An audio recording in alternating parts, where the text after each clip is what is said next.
ಈ ದಿನ ನಾನು ನೆನಪುಗಳು ಅಮರ, ನೆನಪುಗಳು ಮಧುರ ಅನ್ನುವ ರೀತಿಯಲ್ಲಿ ಕವನದ ಒಂದಿಷ್ಟು ಭಾವಗಳನ್ನು ನಿಮ್ಮೊಂದಿಗೆ ಅಭಿವ್ಯಕ್ತಿಸ್ತಾ ಇದ್ದೀನಿ. ಬಾಲ್ಯದ ದಿನಗಳು ತುಂಬ ಅತ್ಯಮೂಲ್ಯವಾದಂಥದ್ದು, ಜೊತೆಗೆ ಅಮರವಾದಂಥದ್ದು ಅನ್ನೋದನ್ನು ಕೂಡ ನಾನು ಇಲ್ಲೇ ನಿಮ್ಗೆ ಹೇಳ್ತೀನಿ. ಈ ಕವನದ ಶೀರ್ಷಿಕೆ ನೆನಪುಗಳು. ಯಾಕೋ ನೆನಪಾಗುತ್ತಿದೆ ಅಮ್ಮ ಕೊಟ್ಟ 5 ಪೈಸೆ 10 ಪೈಸೆ 4 ಆಣೆಗಳು, ಕದ್ದು ತಿಂದ ಹುಣಸೆ ಚಿಗಳಿ, ಹಲ್ಲು ಮುರಿಯುವ ಹಾಗೆ ತಿಂದ ಹುಣಸೆ ಪಕ್ಕ, ಬೆಲ್ಲದ ಕಂಬಾರ ಗಟ್ಟಿ,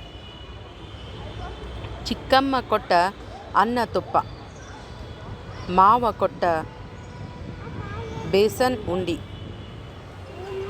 ಅಪ್ಪನ ಬರುವಿಕೆಗಾಗಿ ಅಮ್ಮನೊಡನೆ ಕಾಯುವ ದಿನಗಳು, ಚಿಕ್ಕಪ್ಪ ಕೊಡಿಸಿದ ನೋಟ್ಬುಕ್ ಪೆನ್ನು, ಅವ್ವ ಕೊಡಿಸಿದ ಪಾಟಿ ಪೆನ್ಸಿಲ್, ಅತ್ತೆ ಕೊಡಿಸಿದ ಬಳೆ ಸರ,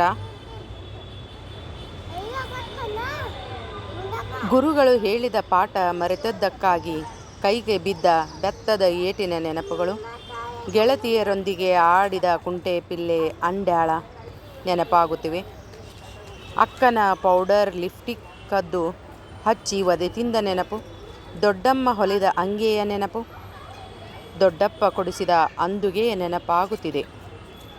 ಕವನವನ್ನು ಆಲಿಸಿದ ಎಲ್ಲ ಸಹೃದಯಿಗಳಿಗೆ ಧನ್ಯವಾದಗಳು. ಮತ್ತೊಂದು ಕವನದ ಮೂಲಕ ಮತ್ತೆ ಭೇಟಿಯಾಗೋಣ.